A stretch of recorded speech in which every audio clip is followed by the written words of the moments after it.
Listo, Juan arranca en 3, 2, 1, arranca. Muy buenas tardes, Santiago. Muy buenas tardes, Jonathan. Primero voy a comentar que este debate fue planteado por el profesor Ramos, luego de ver o de escuchar algunos de mis cursos de filosofía cristiana que están presentes en mi canal de YouTube. Hay 4 o 5 clases que yo dicté hace unos 3 años, 3, 4 años, y el profesor Ramos amablemente me propuso debatir sobre el concepto de filosofía cristiana, él sosteniendo que no era posible y yo diciendo que sí, que era posible. Así que el debate nace así y ante todo me parece importante, para establecer los términos del debate, explicar qué es la filosofía. Cuando hablamos de filosofía hablamos de una pregunta existencial por el todo de la realidad, por la realidad en su conjunto, una pregunta que trasciende el mundo del trabajo, una pregunta que nos coloca por qué hay más allá, no sobre esto o aquello, sino qué hay más allá sobre el todo. Por lo tanto, la filosofía, colocándonos más allá del resultado, más allá del rendimiento puramente práctico, nos coloca en el campo del ocio, nos hace personas libres. La filosofía es un hacer libre, somos máximamente libres. Y por eso es que es conocido el adagio de que la filosofía no sirve para nada. Y dice Piper que no solamente no sirve, sino que no debe servir para nada. En este marco de la filosofía, que estoy prácticamente seguro que el profesor Ramos comparte, es que me gustaría aclarar que la filosofía cristiana no es teología, no es apologética y no convierte, por supuesto, las verdades, los artículos de la fe, las verdades de la revelación que son creídas, no las convierte en sabidas, porque eso destruiría la fe. Tampoco filosofía cristiana significa simplemente filosofía verdadera, porque una filosofía que fuese verdadera, por supuesto que entroncaría con el cristianismo. Pero en ese caso estaríamos hablando de un mero estado de hecho, una relación extrínseca. Lo que yo voy a plantear es una relación intrínseca entre filosofía y cristianismo, no meramente extrínseca. Para esto me voy a basar en 3 o 4 filósofos, principalmente en Etienne Gilson, francés, y en Joseph Pieper, alemán. Aunque también me tomo alguna cosa de Jacques Maritain, filósofo francés.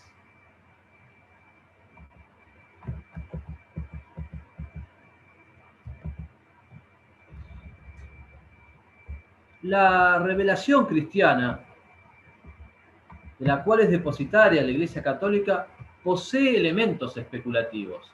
El cristianismo ha traído a los filósofos más verdad racional, subrayo lo de racional, más verdad racional de la que hallaban en la misma filosofía.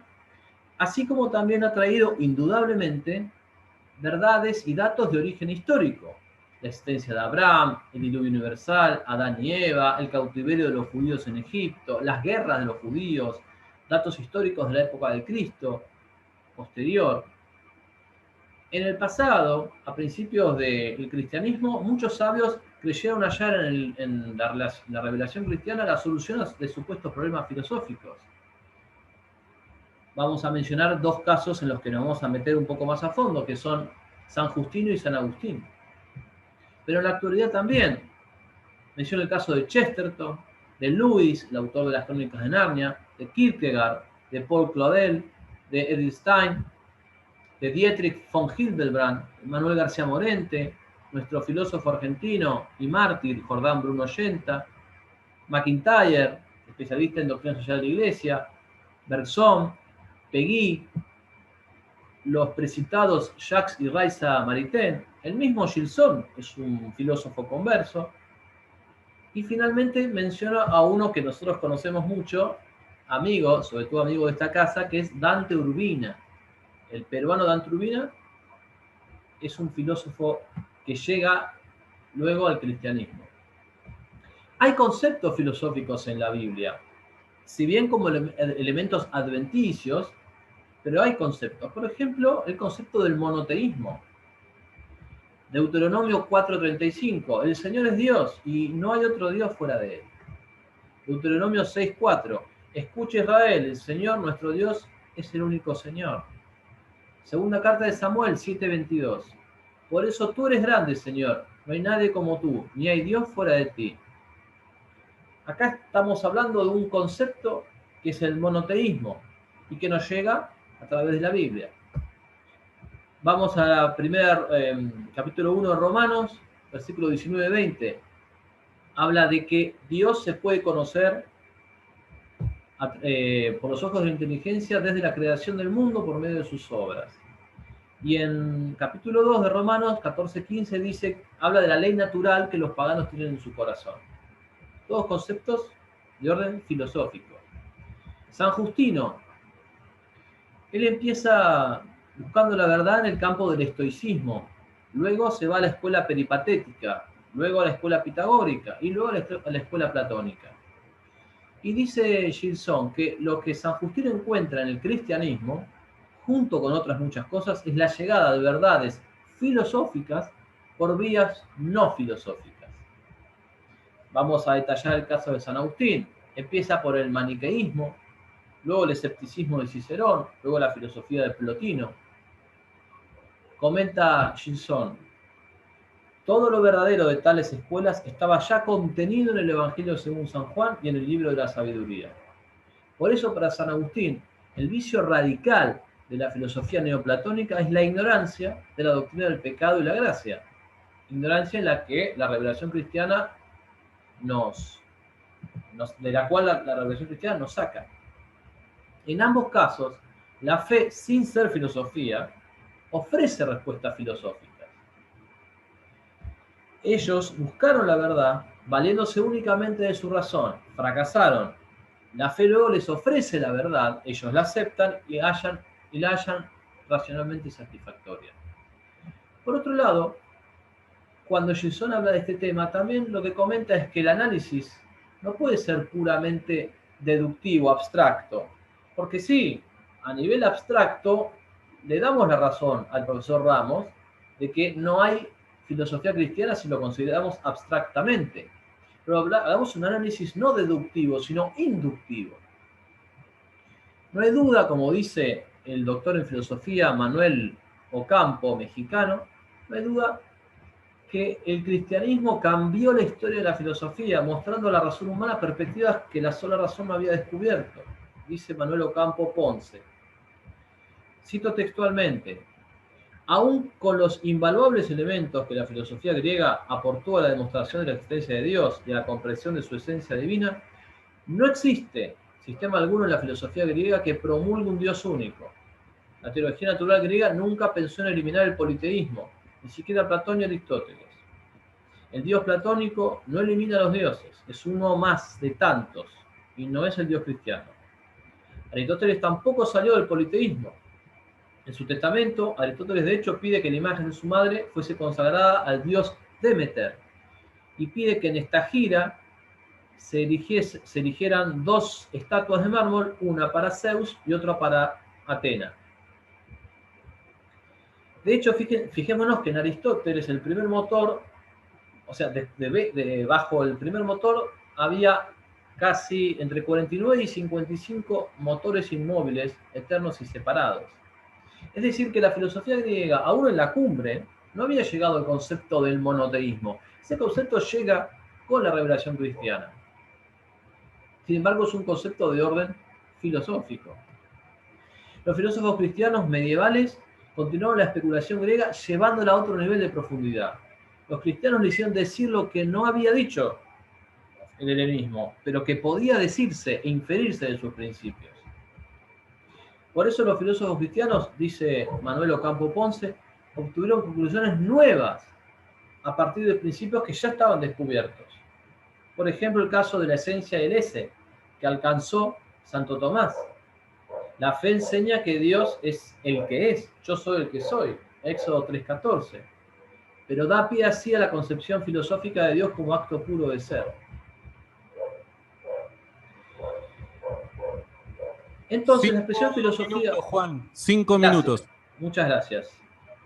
La expresión filosofía cristiana implica entonces aceptar el análisis de temas útiles a la teología, pero que son en sí mismos conceptos filosóficos, conceptos de creación, de persona, de naturaleza, la existencia del alma, la libertad humana, sustancia, accidente.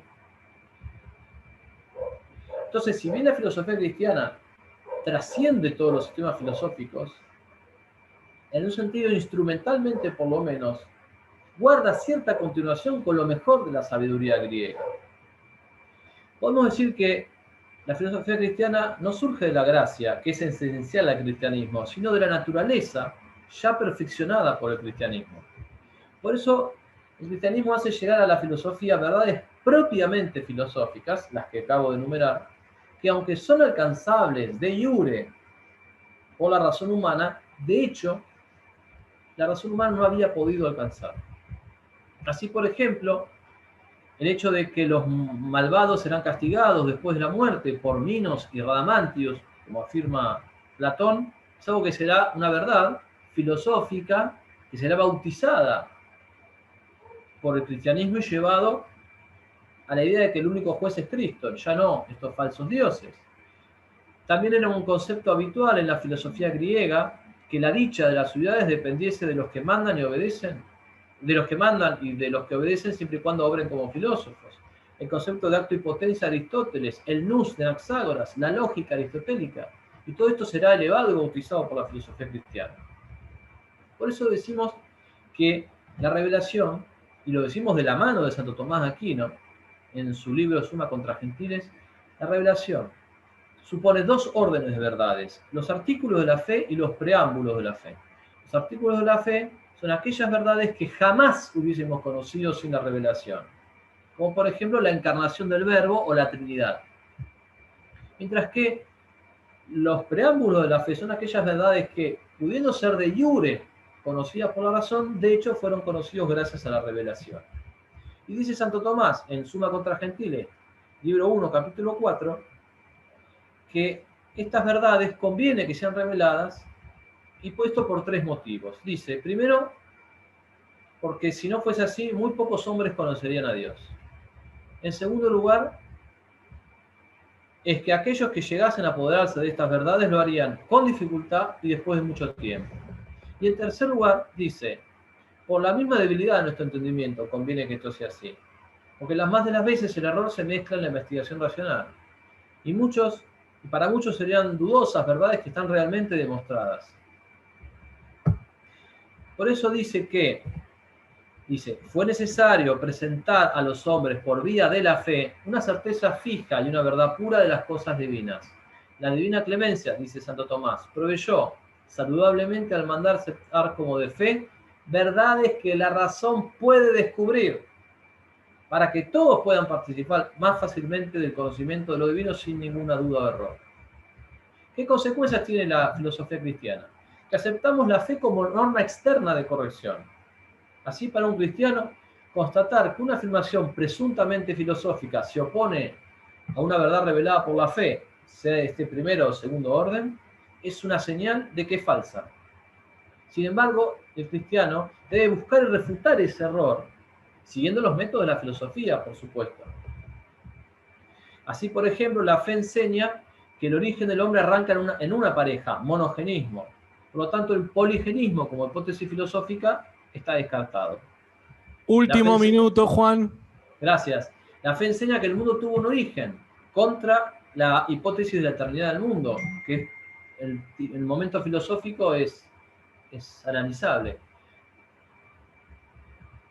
Dice Chesterton, le preguntaron lo mismo, ¿hacés filosofía cristiana? Y responde Chesterton jocosamente, yo soy cristiano y cuando filosofo se me nota. Y agrega también Antonio Caponetto, doctor en filosofía, y si no se me nota, me voy al infierno. ¿Qué quiere decir? Que al cristiano se le nota que es filósofo.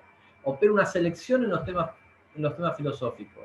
El cristiano que filosofa, su filosofía se ve purificada por la fe, se elimina la vana curiosidad, tiene un centro que es Dios.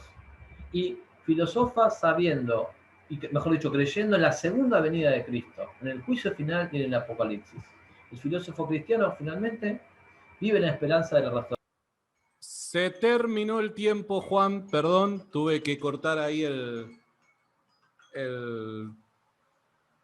mic. Gracias, Juan. Bien, ahora vamos a arrancar con los 15 minutos para Jonathan. Si ustedes me dan un instante, vuelvo a calibrar el bichifú que está acá. Gracias a todos por los que están comentando, compartiendo y demás. Arrancamos, Johnny, ¿estás preparado? Sí, Santiago, estoy listo. Gracias. Arrancamos en 3, 2, 1, va. Bien, yo voy a sostener que no es posible hablar de filosofía cristiana y que tampoco es conveniente. Para sostener que no es posible, voy a sostener que en realidad no hay filosofía cristiana, sino filósofos cristianos, que no es lo mismo. Como sostenía nuestro expositor Monedero, el concepto de filosofía es para él un concepto que debe ser forjado desde lo inductivo. Pero en realidad el concepto de filosofía no es concreto, es un concepto abstracto, porque todos los conceptos son abstractos y son universales. Lo concreto no es el concepto de filosofía, lo concreto, lo existencial, es el filósofo. Hay filósofos cristianos, no hay filosofía cristiana. El cristianismo es una religión y la filosofía es una ciencia de los primeros principios. La filosofía puede converger con el cristianismo. Y esta filosofía, la que converge con el cristianismo, por ejemplo, la que ha desarrollado Tomás de Aquino, es realista, no es cristiana. Es realista no solo porque conoce la realidad, sino porque, sobre todo, parte de la realidad. Es decir, una de las características principales de la filosofía es que el punto de partida del pensar filosófico es la realidad misma. La filosofía estudia a la naturaleza, que fue creada por Dios, y la revelación es la inspiración de Dios. Entonces, el estudio de la naturaleza autónomamente y el estudio de la revelación autónomamente pueden converger, pueden ser integrados en una sola verdad, porque la verdad no contraría a la verdad. Cada modo de conocer la realidad tiene su propio objeto formal, y el cristianismo y la filosofía tienen un fundamento distinto, una metodología distinta y una finalidad distinta. La filosofía, según Santo Tomás, capítulo 3 de la Suma contra los Gentiles, es la ciencia racional de los primeros principios a los cuales se llega partiendo siempre del ente, es decir, de las cosas.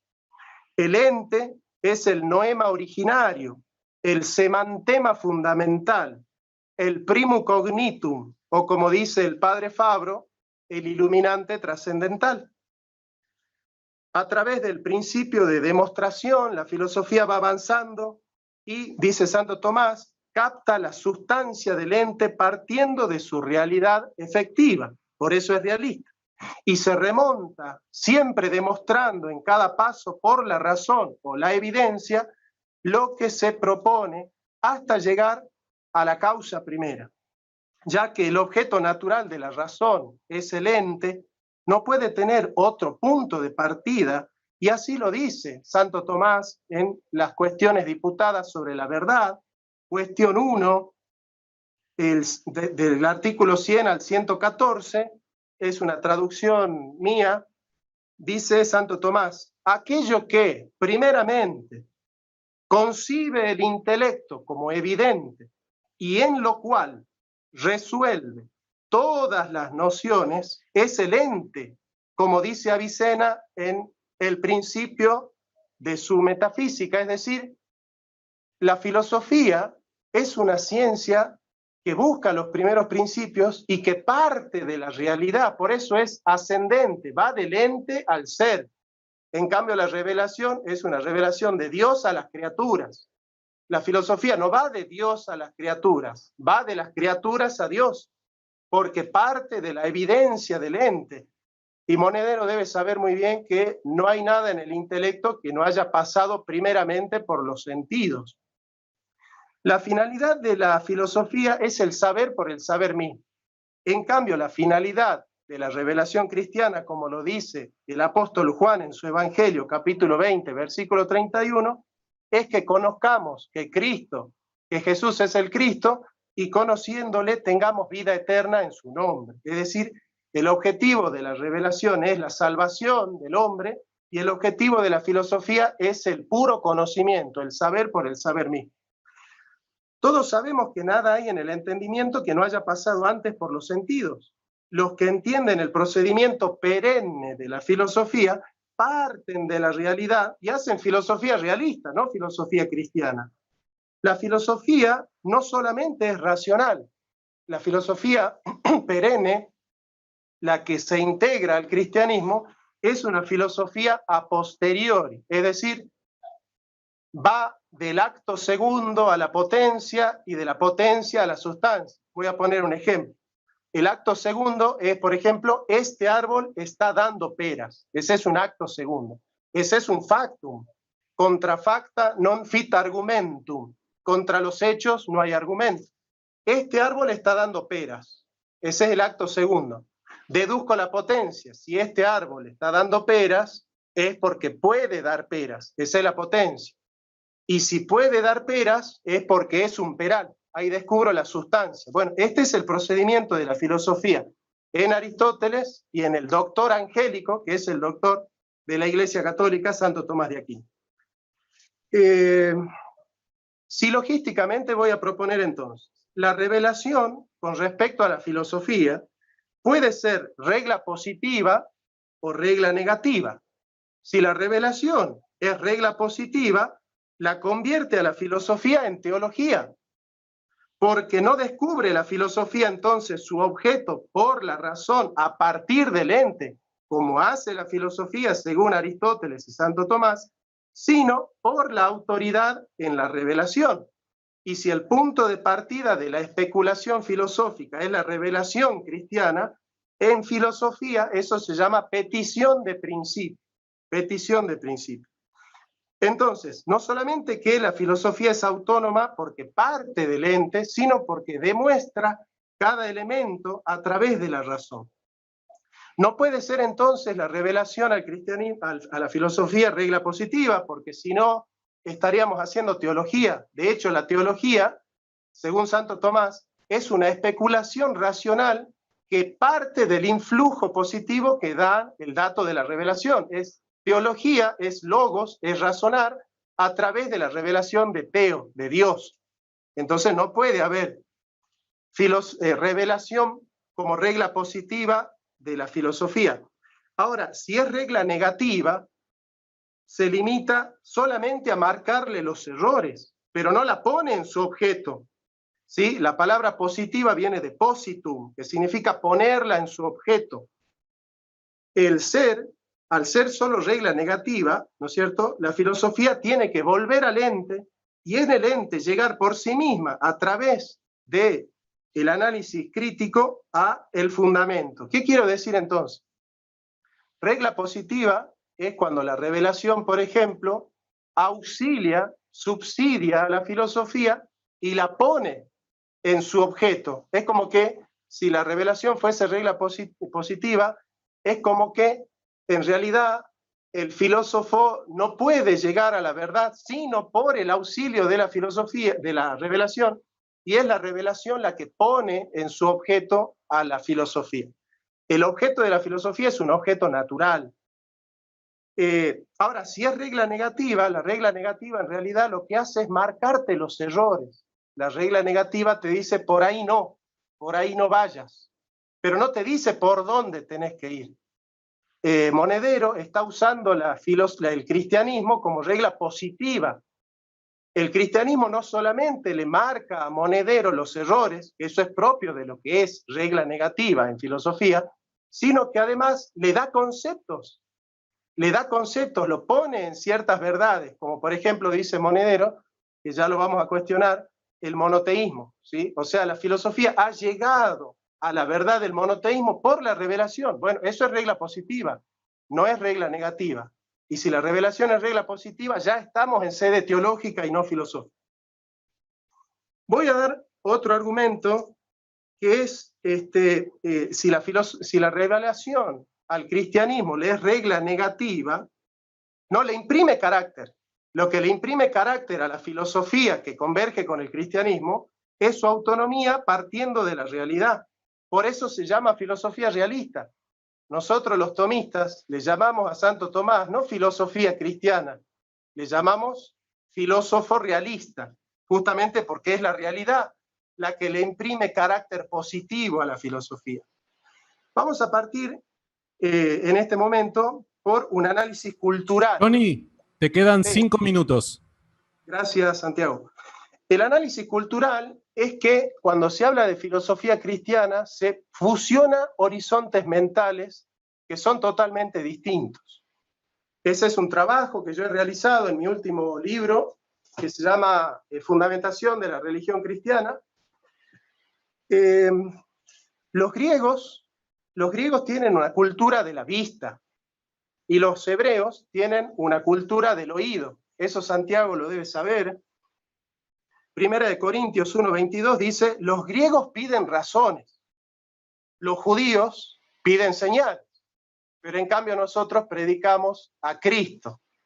Locura para los griegos y piedra de tropiezo para los judíos. Entonces, la filosofía griega, la cultura griega, es una cultura de la vista. Aristóteles dice que la vista es el sentido más importante. La palabra nous, la palabra contemplatio, la palabra teoría, la palabra eidos, que significa aspecto visual, phenomenon, mostrar a la vista, sacar a la luz, lumen naturale. Los conceptos de la filosofía griega y de la cultura latina son conceptos y culturas de la vista. Parten del ver. Por eso Aristóteles dice la evidencia, parte de la evidencia. Evidencia significa lo que es visible, lo que es evidente ante los ojos o ante la luz de la razón natural.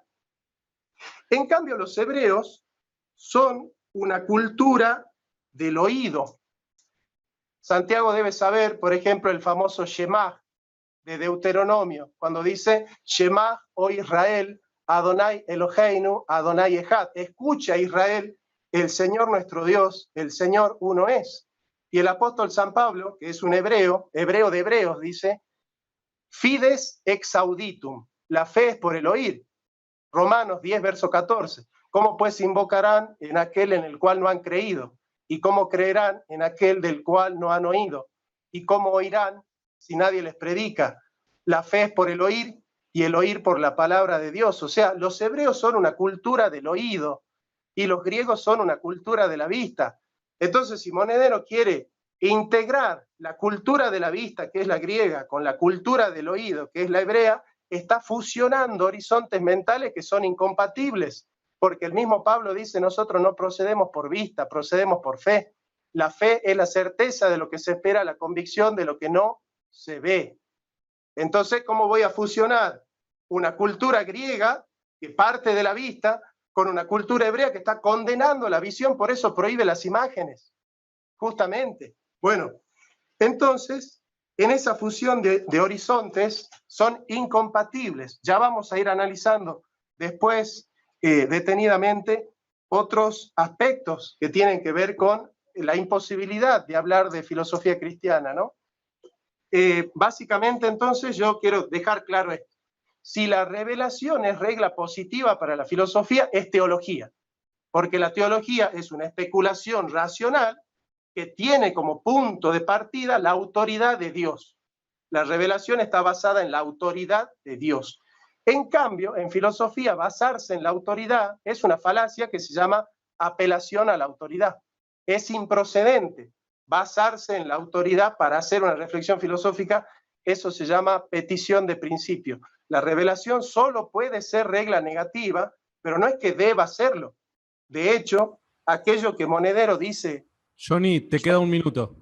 Bien. Aquello que Monedero sostiene que se descubrió por la revelación, que es el monoteísmo, en realidad Santo Tomás en la Suma contra los Gentiles y cuando me toquen los 10 minutos voy a exponer, Santo Tomás dice, los filósofos griegos descubrieron que Dios es uno por la razón. Lo dice Santo Tomás, que es el doctor angélico. Y lo dicen muchos teólogos, entre ellos el padre Fabro, por ejemplo, que es un doctor en filosofía. Entonces, la regla negativa, que es la revelación, no puede imprimirle carácter a la filosofía. Lo que le imprime carácter a la filosofía de Santo Tomás es la realidad. Por eso es filosofía realista y no cristiana. Bien, entiendo que ya terminaste, Johnny. Muchísimas gracias por tu intervención. Gracias a todos los que están conectados. Esto se está poniendo muy, pero muy bueno. Yo les dije que eran 2 cracks, 2 pesos pesados. Y bueno, ahí la gente en los comentarios ya me está empezando a dar la razón.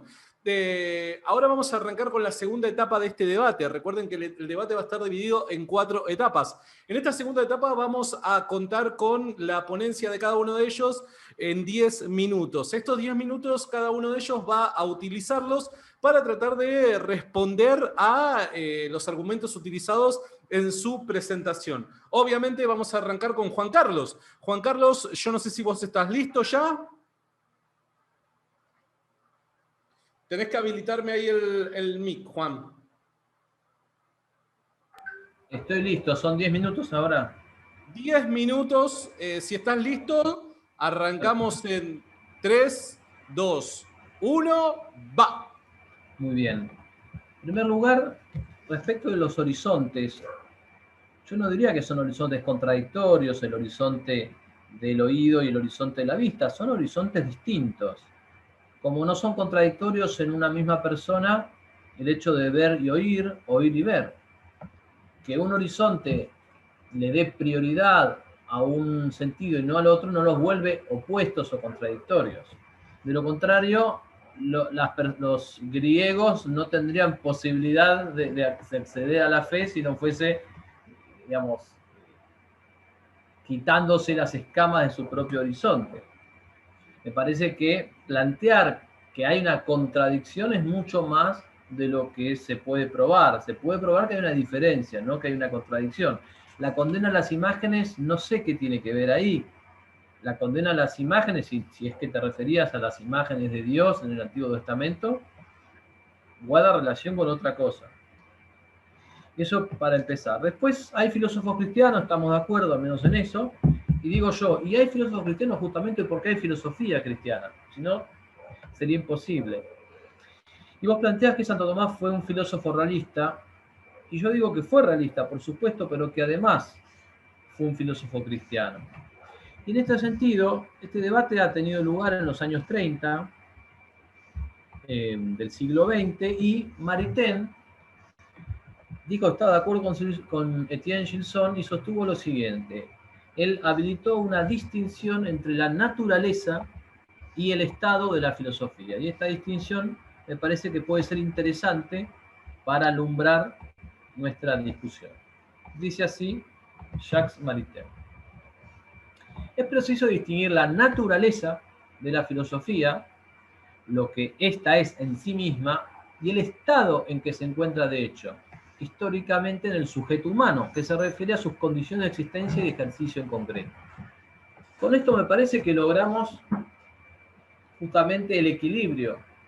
Yo ya dije en el primer bloque que yo concedo que abstractamente hablando, o sea, prescindiendo de las cuestiones históricas, no existe la filosofía cristiana. Pero existen filósofos cristianos que históricamente hacen filosofía. Y esa filosofía es cristiana. Y con otras palabras, Maritain está diciendo lo mismo. Una cosa es la naturaleza de la filosofía y otra cosa es el estado de la filosofía misma. ¿Sí? Y continúa Maritain.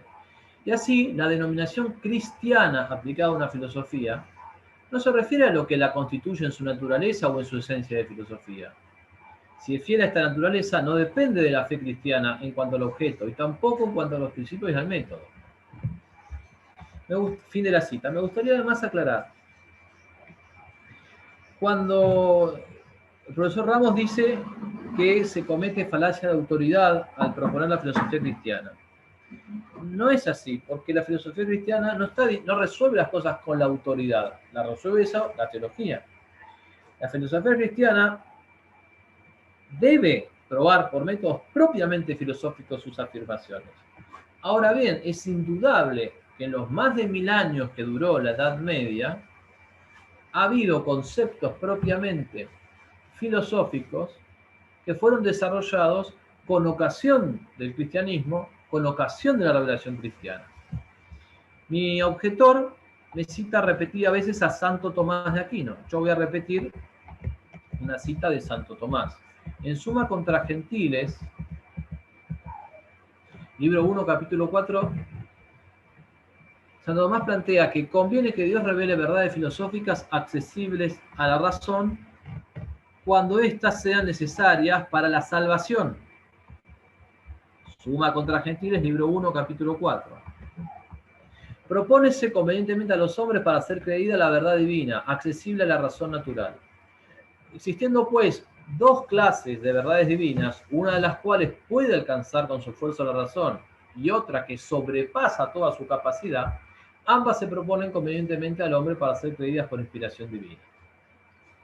Son, como dijimos al principio, artículos de la fe y preámbulos de la fe. Si Dios no hubiese revelado los preámbulos de la fe, también, dice Santo Tomás, muy pocos hombres conocerían a Dios, se apoderarían de estas verdades con mucha dificultad después de mucho tiempo y no estarían seguros de que están conociendo la verdad. Entonces Dios facilita esto, revelando... Juan, quedan 5 minutos. Gracias. Revelando verdades que la razón puede descubrir o podría descubrir por sí misma, pero que de hecho no fueron descubiertas.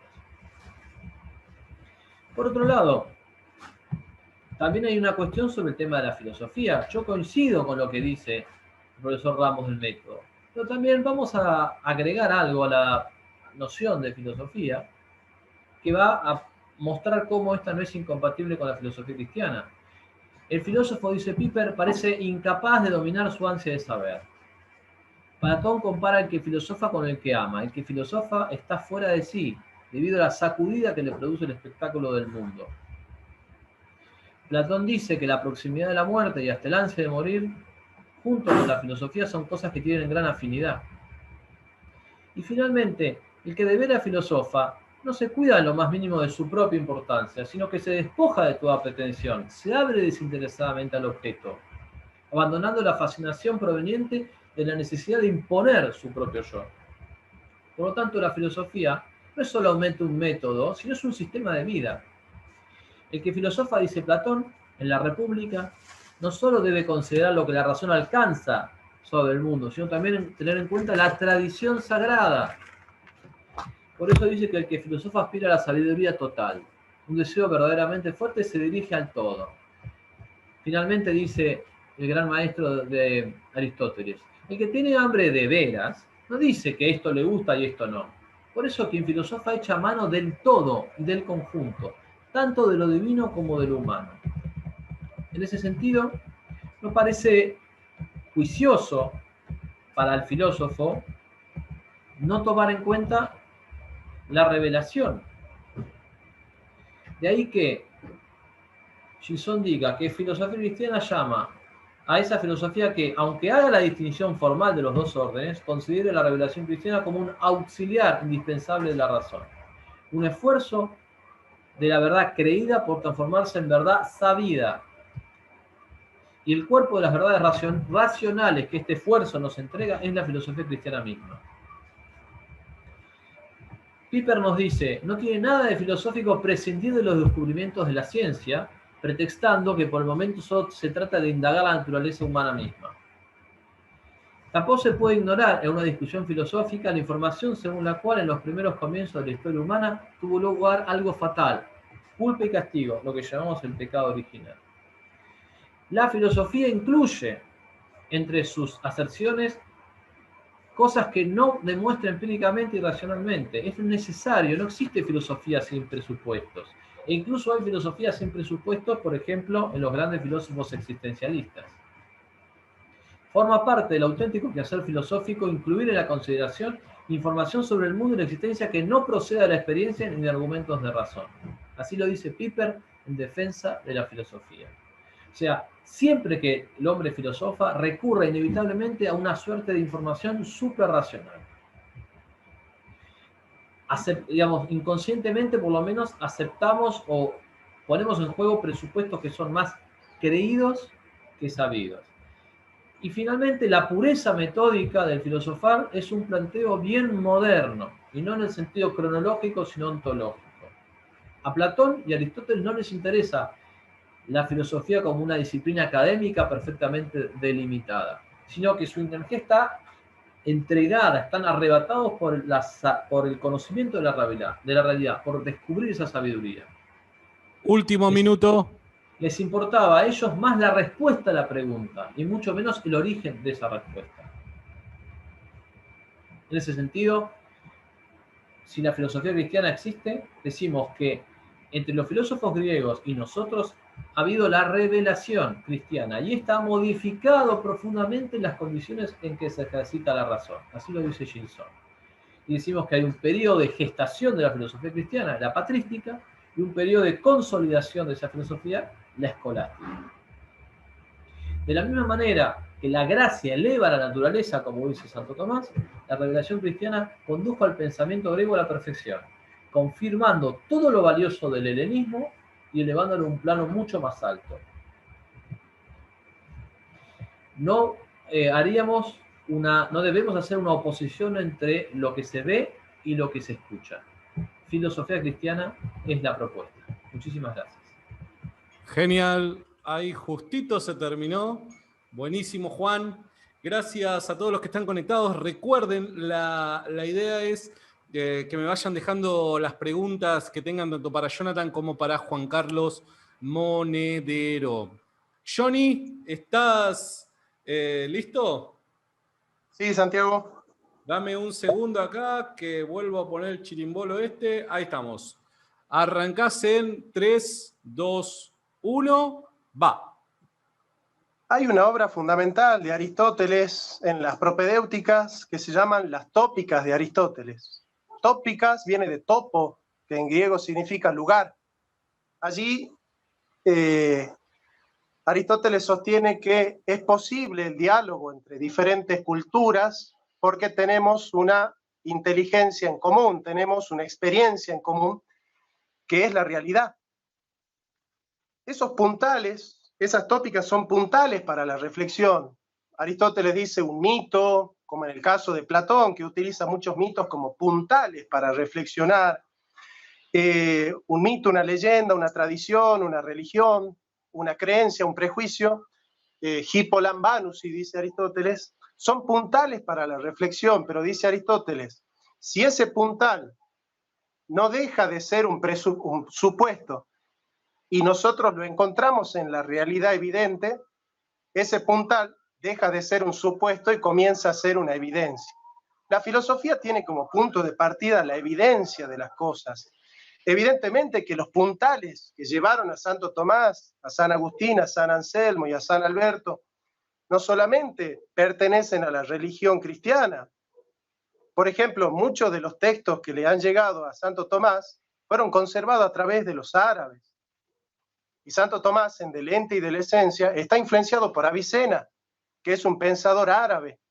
Entonces, si nosotros definimos la filosofía por el influjo positivo que recibe de otras experiencias, tenemos que decir que Santo Tomás hacía filosofía árabe porque estaba basado en Averroes y Avicena, hacía filosofía pagana porque era pagano Platón y Aristóteles, y hacía filosofía cristiana porque estaba basado en San Agustín y en San Pablo.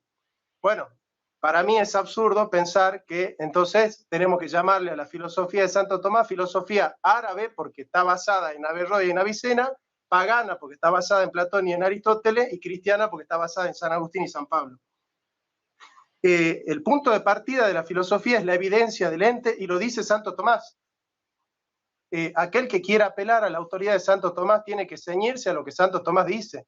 De otra manera está traicionando al autor. Santo Tomás dice, y lo dice claramente, el punto de partida de la reflexión filosófica es el ente y no la revelación. Santo Tomás sabe que cuando está partiendo de la revelación es teólogo y cuando está partiendo del ente es filósofo. La misma persona hace filosofía y hace teología, y él se da cuenta cuando hace filosofía y cuando hace teología. Entonces, el filósofo es cristiano pero él cuando hace filosofía, no la hace filosofía como cristiano, la hace como realista, la hace como un aristotélico. Y para eso vamos a distinguir las relaciones entre fe y razón. Esta distinción le pertenece al discípulo de Cornelio Fabro, que es doctor en filosofía por la Universidad Pontificia de Roma, el doctor Julio Raúl Méndez. Este paradigma consiste en 3 versiones con 2 modelos cada uno. Paradigmas de la exclusión desde la razón, aquel que sostiene que solo la razón puede conocer la verdad y no la fe. Ese paradigma se llama el racionalismo, la exclusión de la fe desde la razón. Y el otro paradigma es la exclusión desde la fe, que excluye a la razón desde la fe. Este paradigma es el del fideísmo, el que sostiene que solo la fe puede conocer la verdad y no la razón, ¿sí? Estos son los famosos antidialécticos medievales. Segundo paradigma, subsunción. La subsunción alternativa desde la fe supone que la razón puede pensar la realidad, pero en algún momento necesita, como dijo bien Monedero, el auxilio imprescindible de la revelación. Si tu filosofía necesita el auxilio imprescindible de la revelación, tu filosofía no es autónoma, es decir, no llega al objeto natural por sí misma, sino que llega subsidiada por la revelación. Y vuelvo a repetir, eso no es filosofía, es teología. Esta subsunción desde la fe, entonces, supone que la razón puede hacer un poco por la verdad, por conocer la verdad de la filosofía, pero que en definitiva la razón para conocer la verdad de la filosofía necesita el auxilio de la fe. Y la subsunción desde la razón sostiene que la fe puede empezar la búsqueda de la verdad, pero necesita del auxilio de la ciencia. Ahí está Hegel, Comte. Johnny, quedan 5 minutos. Gracias. El paradigma que vamos a sostener nosotros es el de la autonomía integrada, que es el de Santo Tomás. Santo Tomás dice, la filosofía, por un lado, partiendo del ente y haciendo deducciones a través de la analítica del ente sintético, va procediendo de demostración en demostración hasta remontarse hasta la causa primera. En el oficio del filósofo, ese es el procedimiento. Por eso Santo Tomás se da cuenta que él como filósofo es realista, ¿sí? Y la religión llega a su objeto sin el auxilio de la filosofía. Es decir, nosotros descubrimos que Jesús es Dios sin necesidad de la filosofía. La filosofía lo que hace es pedagogía, hace inteligible la revelación, pero la filosofía no pone a la revelación en su objeto. Entonces, filosofía y fe son autónomas, cada una llega por su cuenta a la verdad. La filosofía a la verdad natural y la fe a la verdad sobrenatural. Resulta que estas dos verdades se integran en una misma verdad porque son convergentes, son integrables. Ese es el paradigma que sostiene Santo Tomás, la autonomía integrada. Fe y filosofía van por su cuenta y se integran en la misma verdad. Y el último paradigma es el de la autonomía desintegrada, que es el de la doble verdad de Siger de Brabante, es decir, que en filosofía se dice A y en religión se dice no A. Ese paradigma de la doble verdad es, por ejemplo, un cristiano que se dice abortista. En la misa le dice sí a la vida y al Señor de la vida, y en la plaza se pone el pañuelo verde y milita el aborto. Bueno, ese cristiano está en el paradigma de la doble verdad. Santo Tomás pertenece al paradigma de la autonomía integrada, es decir, filosofía por una parte y religión por otra parte descubren la verdad por su cuenta. Dice Tomás en la Suma contra los Gentiles, libro 1, capítulo 3, hay un doble orden de verdad. Hay ciertas verdades de Dios que sobrepasan la capacidad de la razón humana, como es que Dios es uno y trino, y hay otras que pueden ser alcanzadas por la razón natural, como la existencia y unidad de Dios, lo que incluso demostraron los filósofos guiados por la luz natural de la razón, como el principio de toda ciencia que la razón puede tener de una cosa es la captación de su sustancia, pues lo que es, dice el filósofo, es el principio de demostración, conviene que el modo en que sea entendida la sustancia de un ser sea también el modo en el que todos podamos conocerlo. Si pues el entendimiento humano comprende la sustancia de una cosa, de la piedra o del triángulo, por ejemplo, nada habrá inteligible en ella que sobrepase y exceda la capacidad de la razón. El punto de partida de la filosofía, entonces, es la evidencia del ente. ¿Por qué? Porque eso es lo que tenemos en común. Es decir, Santo Tomás, cuando escribe la Suma contra los Gentiles, que es la Suma filosófica, se da cuenta que lo que tenemos en común con los gentiles no es la revelación cristiana. Lo que tenemos en común con los hebreos, ¿qué es? El Antiguo Testamento. Con los cristianos herejes, ¿qué tenemos en común? El Antiguo y el Nuevo Testamento. Y siempre la razón. Ahora, con aquel que no acepta la revelación judía ni cristiana, ¿qué tenemos en común?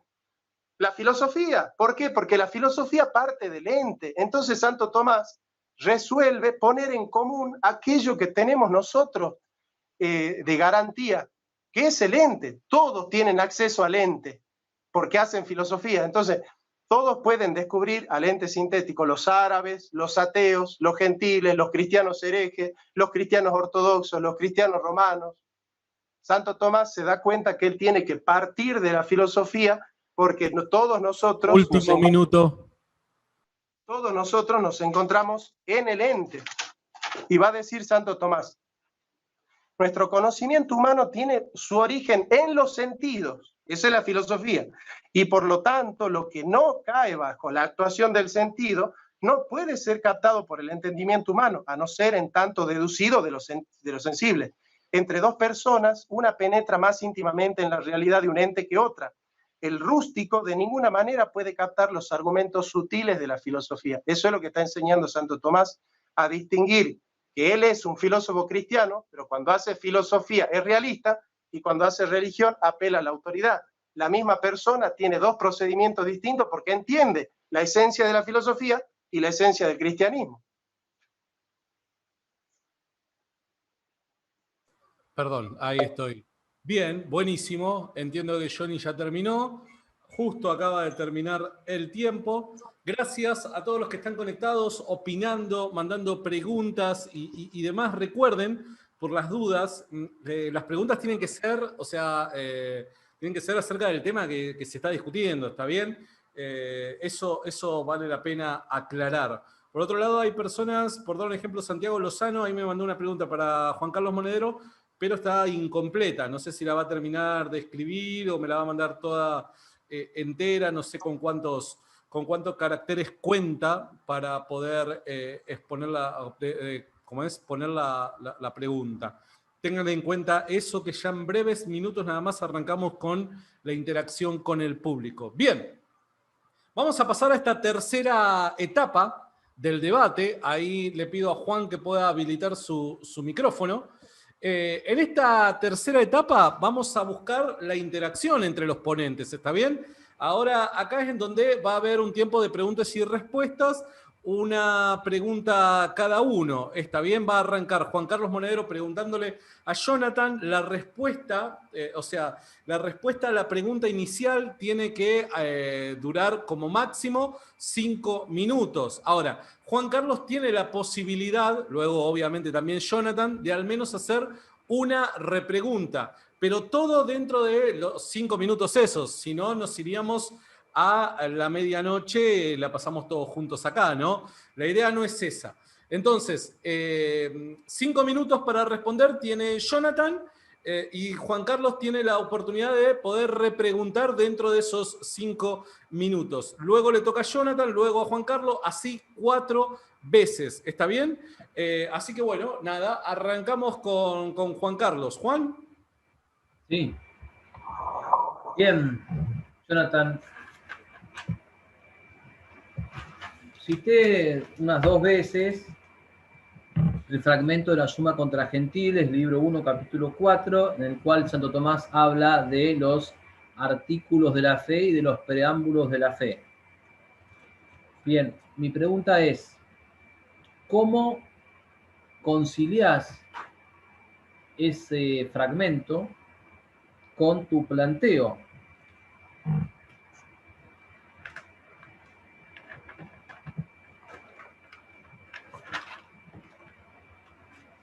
¿Terminó tu pregunta, Juan Carlos?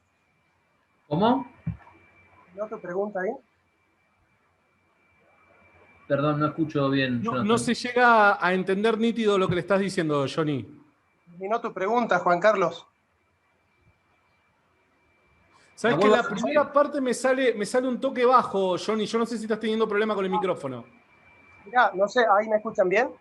Ahora sí, a ver. Sí. Preguntaba si ya terminó la pregunta o si la va a bien. Si ya terminó la pregunta, Juan, ahí. ¿Juan? Ahora se me fue Juan Carlos. A ver. Vamos a ver si esto lo podemos... Ahí volvió Juan Carlos. Ahí está. Ahí volvió. Bien. Dice Jonathan, si ahí está tu pregunta. O sea, ¿esa es tu pregunta? Sí, simplemente cómo concilia eso con el planteo que viene haciendo Jonathan. Bien. Bueno, Santo Tomás, en el capítulo 4 de la Suma contra los Gentiles, dice: existiendo pues dos clases de verdades divinas, una de las cuales puede alcanzar con su esfuerzo la razón, ambas se proponen convenientemente al hombre para ser creídas por la revelación, porque si se abandonase al solo esfuerzo de la sola razón el descubrimiento de las verdades del filósofo, se seguirían tres inconvenientes. El primero, que muy pocos hombres conocerían a Dios, ya que hay muchos incapacitados por una mala complexión fisiológica, por el cuidado de bienes materiales, porque no tienen mucho tiempo, la pereza, porque es necesario saber muchas otras cosas antes de llegar a lo que la razón puede inquirir de Dios, porque precisamente el estudio de la filosofía se ordena al conocimiento de Dios. Por eso la metafísica, que se ocupa de lo divino, es la última parte de la filosofía. Así pues, no se puede llegar al conocimiento de dichas verdades, sino a fuerza de intensa labor investigadora, y ciertamente son muy pocos los que quieren sufrir este esfuerzo por amor a la ciencia. El segundo inconveniente es que los que llegan al hallazgo de dicha verdad lo hacen con dificultad y después de mucho tiempo y esfuerzo, ya que el entendimiento la capta luego de mucho ejercicio racional y muchos están sujetos a las pasiones juveniles. El tercer inconveniente, la más de las veces la falsedad se mezcla en la investigación racional y por lo tanto para muchos serían dudosas verdades que realmente estén demostradas, ya que ignoran la fuerza de la demostración. También entre muchas verdades demostradas se introduce de vez en cuando algo falso que no se demuestra, sino que se acepta por una razón probable o sofística, tenida como demostración. La divina clemencia proveyó saludablemente mandar a aceptar como de fe verdades que la razón puede descubrir por sí misma. Santo Tomás acá no está diciendo que sin la revelación no se puede descubrir las verdades de la filosofía. Todo lo contrario. Santo Tomás lo que está diciendo es: se ha dado a creer por la fe aquello que los filósofos buenos, dice Santo Tomás, han podido descubrir por la sola razón, porque si se dase a los cristianos que descubran esas verdades, por ejemplo, que Dios es uno, que existe, que es causa del mundo, que el amor es fundamento de la participación metafísica, cuestiones que Santo Tomás ha descubierto por la filosofía. Santo Tomás dice: si todos los cristianos tendrían que hacer metafísica para descubrir estas verdades que la razón puede descubrir y que nosotros como filósofos la estamos descubriendo, muy pocos descubrirían esas verdades. Pero no es que Santo Tomás está diciendo que esa revelación es necesaria para toda la gente. Está diciendo es necesaria para los que son, esta es la palabra que se utiliza por ahí, tarados, es decir, los que tienen una tara mental, para los perezosos, para los vagos, para los inconstantes, para los que no tienen amor por la verdad. Es decir, solo contemplando, Santo Tomás dice, Dios contemplando que hay vagos, perezosos, tarados, inconstantes, y que mezclan su análisis con errores, solo por amor a ellos se ha dado a conocer por la verdad aquello que nosotros los filósofos podemos, y de hecho lo hemos conocido por la razón. Lo que pasa, y dice Santo Tomás en el texto un montón de veces, serían muy pocos los que conozcan tales verdades. En ningún momento Santo Tomás dice que sin la revelación los filósofos no conocerían la verdad filosófica. Está diciendo, la podemos conocer, pero seríamos muy pocos, porque es muy difícil. Entonces, mi respuesta es clara. Santo Tomás está diciendo, yo como filósofo llego a la verdad filosófica partiendo del ente, no de la revelación. Cuando yo acudo a la revelación, dice Tomás, yo me doy cuenta que ya no soy filósofo, que soy teólogo. Por eso, si vos estudiás la Suma contra los Gentiles, la tengo acá, Santo Tomás parte argumentando, los primeros 3 libros de la Suma contra los Gentiles son estrictamente filosóficos. Es la suma filosófica. Ahora, termina el tiempo. Se terminó el tiempo. Demuestran, y al último dice, y esto que hemos demostrado por la filosofía, lo dice también San... Perdón, tuve que ahí cortar porque se nos terminó el tiempo. Denme un segundo nada más. Ahí estamos. Bueno, ahí está la respuesta de Jonathan a Juan Carlos. Vamos ahora a pasar por la pregunta de Jonathan a Juan Carlos. ¿Está bien? Yo obviamente no los quiero interrumpir porque son solamente 5 minutos y si los interrumpo pueden ser unos segundos valiosos que se pierdan. Pero al cumplirse los 5 minutos voy a cortar los micrófonos. ¿Está bien? Vamos, Johnny. Bien. La pregunta que le quiero hacer a Juan Carlos es, sabiendo que en la unidad de la vida se da esta integración entre la fe del cristiano y su filosofía, porque el sujeto es uno, la pregunta es, tu definición, partiendo de la integridad de la vida psíquica, donde en el individuo la fe y la filosofía están unidas en el mismo individuo, tu definición de la filosofía no es existencialista en ese caso, o al menos psicologista, porque de ser así, vos no serías un antimoderno, ya que estarías basándote en filosofías modernas como el psicologismo o el existencialismo, que no existían en la época medieval. Respondo. El psicologismo es la reducción de la realidad o de los principios o bienes morales de la misma a la psicología. No propongo eso. Y dijiste psicologismo o... Existencialismo. Existencialismo es la negación de las esencias. Por lo tanto, mi postura no tiene que ver ni con una cosa ni con la otra. Lo que sí tiene que ver la postura, que no es mía, sino de una larga tradición de filósofos, es no un análisis existencialista, sino un análisis inductivo y no deductivo. Algo parecido a lo que hacemos en economía. En economía hay una escuela de economistas llamados ortodoxos, liberales, que parten de definiciones. Mientras que hay otra escuela, que es la que a mí me gusta más, que son realistas, parten de lo inductivo, de la realidad. Entonces, yo ya te he dicho, y en eso coincido, que abstractamente considerado, yo concedo, y también Gilson lo concede, y Piper concede, y Maritain concede, que abstractamente considerado no haya filosofía cristiana. Ahora, sí se llama filosofía cristiana al estado de hecho que históricamente se ha producido y al conjunto de ese cuerpo de verdades propiamente filosóficas, pero que sin embargo la revelación no es que se pone como punto de partida, porque eso sería teología. Tampoco es apologética, porque no es la defensa racional de esa fe, sino que es el conjunto de verdades propiamente filosóficas que el hombre, con ocasión de la revelación, llega a descubrir y que antes no había podido descubrir. Habíamos hablado del monoteísmo, pero fíjate que el dios de Platón no elimina los otros dioses. Y Aristóteles, esto lo cuenta Gilson en el espíritu de la filosofía medieval, Aristóteles digamos, en esto de su testamento, pide que se construyan los altares. Entonces, hay que sumarle, porque a la cuestión de la filosofía de Aristóteles hay que sumarle también otros datos históricos. Si él dejó eso en el testamento y quería que se construyan dos estatuas, una Zeus y otra Atenas, entonces lo lógico es pensar que él era politeísta. ¿Sí? Entonces, por eso digo, sumar el análisis filosófico, textual, a un montón de elementos históricos que le dan una luz mayor. A eso llamo un análisis inductivo y no es para nada psicologista y no es para nada existencialista. ¿Hay alguna repregunta, Jonathan?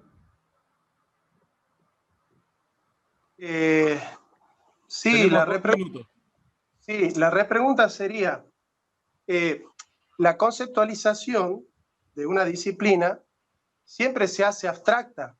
Los conceptos son abstractos. Cuando yo me pregunto qué es la filosofía, yo tengo que dar una definición abstracta. Porque las conceptualizaciones son abstractas, porque captan la esencia de las cosas y dejan de lado los accidentes. En este sentido, ¿cómo vos podés sostener que hay filosofía cristiana porque hay filósofos cristianos, cuando en realidad el filósofo es concreto, pero la filosofía es abstracta? Digamos, la filosofía no pasa caminando por la calle, diría Bunge, ¿no es cierto? Entonces, ¿cómo es que vos no podés distinguir entre la noción abstracta, que tiene que ver con el objeto formal quod, que es el procedimiento, y es decir, la misma persona, por ejemplo, Einstein, dijo muchas verdades que son consonantes con el cristianismo, pero sin embargo nadie dice que Einstein era un filósofo, un científico cristiano. ¿Cómo podés vos sostener que el concepto de filosofía es concreto si no hay conceptos concretos? Todos los conceptos son abstractos. Yo no sostuve que el concepto de filosofía cristiana es concreto. Yo lo que sostuvo fue la existencia de una filosofía cristiana basada en el análisis de la historia. Ok, bien, buenísimo. Justo faltaban 20 segundos. Ahí estamos. Vamos con la segunda pregunta de Juan Carlos Monedero a Jonathan. Cuando quiera, Juan. Bien. El profesor Ramos dice que no hay filosofía cristiana, pero sí filósofos cristianos. Entonces yo pregunto, ¿cómo puede haber filósofo cristiano sin haber filosofía cristiana? Porque se supone que lo que hace o el rastro de un filósofo cristiano es la filosofía cristiana. Si no hay ese rastro, ¿con qué autoridad puedo llamarlo filósofo cristiano? No con qué autoridad, ¿cuál es la prueba de que hubo filósofos cristianos?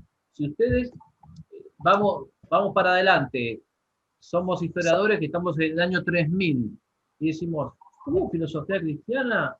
Encontramos filósofos cristianos. ¿Cómo puede haber una cosa y no haber la otra? Bien.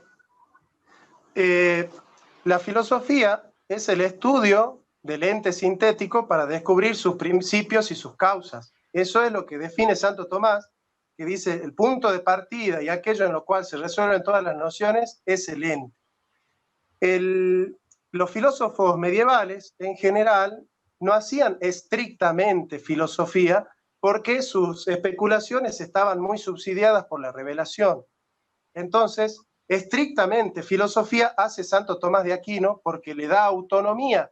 La filosofía es autónoma, es decir, la filosofía, en el filósofo puede estar la fe. De hecho, Santo Tomás tenía fe. Pero él en el capítulo 9 hace una distinción. Dice, es evidente que la razón del sabio debe versar sobre esta doble clase de verdades sobre lo divino. Y debemos destruir los errores contrarios. En la exposición de las primeras clases de verdades, o sea, de las verdades filosóficas, se ha de proceder por la demostración y en la segunda clase de verdades, por la autoridad. Entonces, en las verdades que la razón puede conocer por sí misma, el punto de partida es el ente sintético, porque no puede haber nada en el intelecto que no haya pasado por los sentidos. Es decir, es a través de la abstracción que el filósofo tiene en la filosofía el conocimiento de las esencias, conocida a través de los sentidos, y el procedimiento es puramente demostrativo. Eso es lo que Santo Tomás, cuando hace filosofía, hace eso, procede de esa manera, y si vos lees la Suma contra los Gentiles, te vas a dar cuenta que él no argumenta en el libro 1, 2 y 3 de la Suma contra los Gentiles, no argumenta nunca basándose en la revelación, jamás.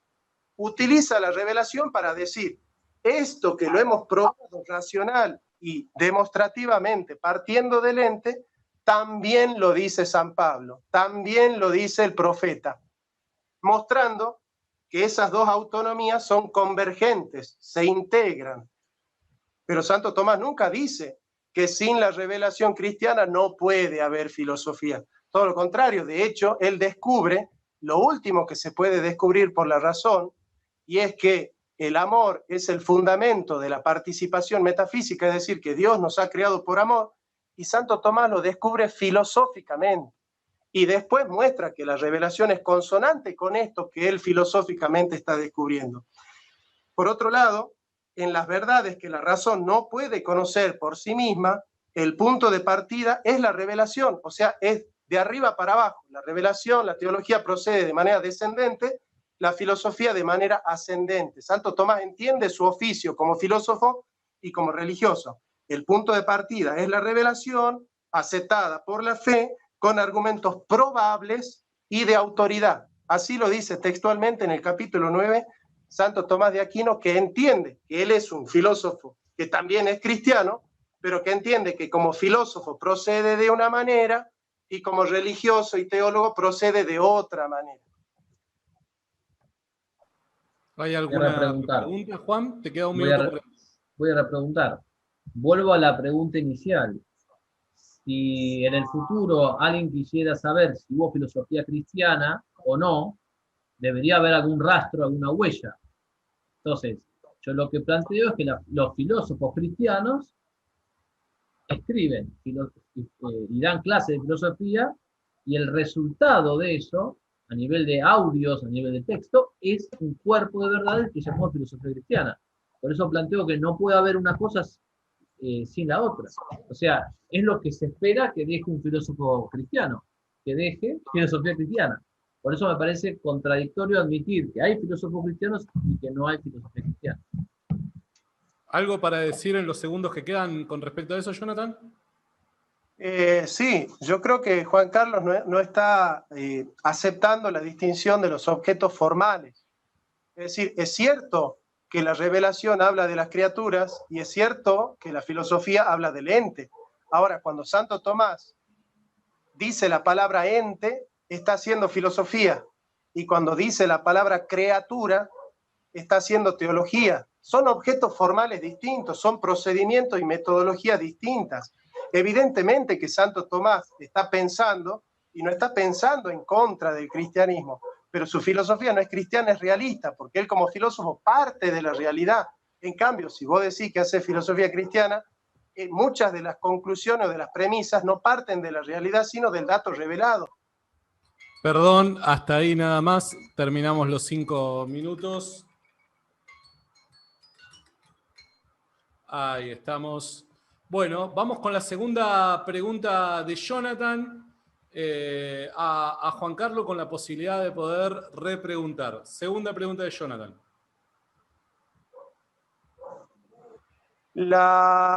Juan Carlos, la revelación es un hecho contingente, no es un hecho necesario. ¿Por qué es un hecho contingente? Porque pudo Dios no haberse revelado. Es decir, Dios se reveló por puro amor, no necesitaba revelarse. Entonces la pregunta es, la revelación es un hecho contingente, pero en la definición nunca ingresan los atributos accidentales y contingentes, sino que en la definición ingresan cuestiones necesarias. La revelación es necesaria para definir, la revelación cristiana es necesaria para definir eso que vos llamás filosofía cristiana, como un hecho contingente puede definir algo si en la definición solo hay atributos esenciales y necesarios y nunca accidentales y contingentes. Respondo que sí. Respondo que es necesaria, porque no podía haber filosofía cristiana antes del cristianismo, pero que eso no tiene que ver con una definición así esencial, sino con el hecho lógico de que no, digamos, en el siglo I a.C. no podía haber filosofía cristiana. Simplemente tiene que ver con eso. Ok, ¿quiere repreguntar, Jonathan? Sí, en realidad no sé si entendiste mi pregunta. En la definición aparecen las notas esenciales de la filosofía, aquello que sin eso no puede haber filosofía. Yo te pregunto si es posible, ¿no es cierto?, que haya una filosofía absolutamente verdadera, sin necesidad de la revelación cristiana, y de ser así, digamos, la repregunta sería, ¿cómo podrías vos dialogar con un ateo si muchas de tus premisas están edificadas aceptando la autoridad de la revelación? Y si las cosas que afirma la revelación son evidentes, ¿por qué directamente no vas al ente en vez de acudir a la revelación? ¿Por qué no examinas el ente en lugar de acudir a la revelación y en vez de llamarte filósofo cristiano, hacer filosofía realista? Me gusta que hayas dicho esto porque ahora empiezo a ver un poco más un tema que por ahí no desarrollaste, que es, vos primero te concentraste mucho en que no existe la filosofía cristiana, dijiste tampoco es conveniente, y ahora es como empieza a surgir el tema de la conveniencia o la inconveniencia. Yo puedo dialogar perfectamente con un filósofo ateo, porque justamente, y esto en algún momento del segundo bloque lo dije, pero lo vuelvo a explicitar, el hecho de que la filosofía cristiana sea un descubrimiento con ocasión de la revelación, no dispensa al filósofo de tener que probar con métodos propiamente filosóficos aquellas verdades. Para nada. El filósofo cristiano no puede sacar la carta de la revelación ante digamos así, las objeciones del ateo. Tiene que, con métodos propiamente filosóficos, probar su punto. Lo que pasa es que él ya sabe, o ya cree, mejor dicho, ya cree que ese punto es verdadero por una autoridad que si no tuviese la autoridad de Dios no estaría tan seguro.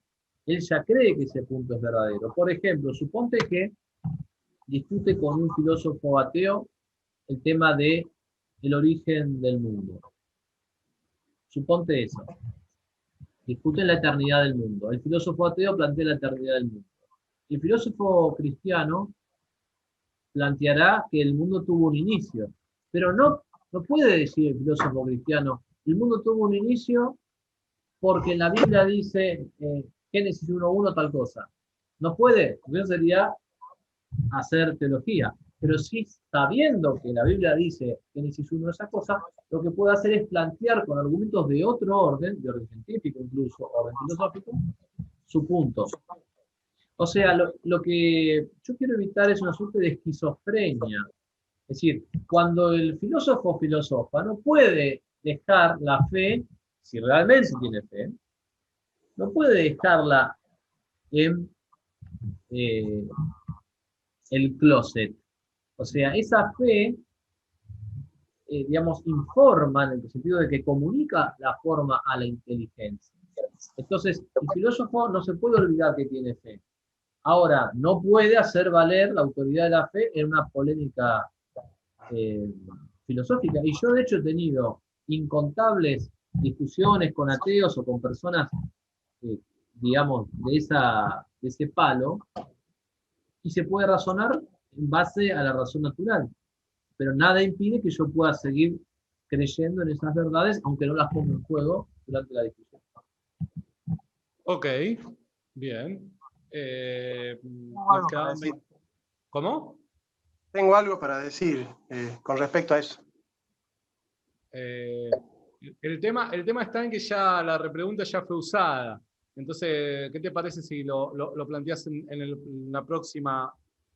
tu próximo turno? Más que nada para que la gente que está conectada no lo malinterprete, ¿no? Vamos con el siguiente punto, la siguiente pregunta de Juan Carlos Monedero, es la tercera, hacia Jonathan. Juan. ¿Pueden llegar verdades filosóficas por vía no filosófica? ¿Aceptás que el monoteísmo, la ley natural, la existencia de un alma humana, la libertad humana, son verdades filosóficas que han llegado al mundo, han llegado especialmente primero a los judíos y luego a los cristianos, han llegado por vías no filosóficas, respaldadas por la autoridad de la revelación? Mira, el mismo Santo Tomás de Aquino, en el capítulo 4, decía que Aristóteles y Platón descubrieron el monoteísmo por la filosofía. Yo creo que acá hay una distinción que nos puede ayudar Jäger, cuando él dice, en la antigüedad hay tres tipos de teología. Teología religiosa, es la que se practica en los cultos; teología civil, es la que articula una nación; y la teología filosófica.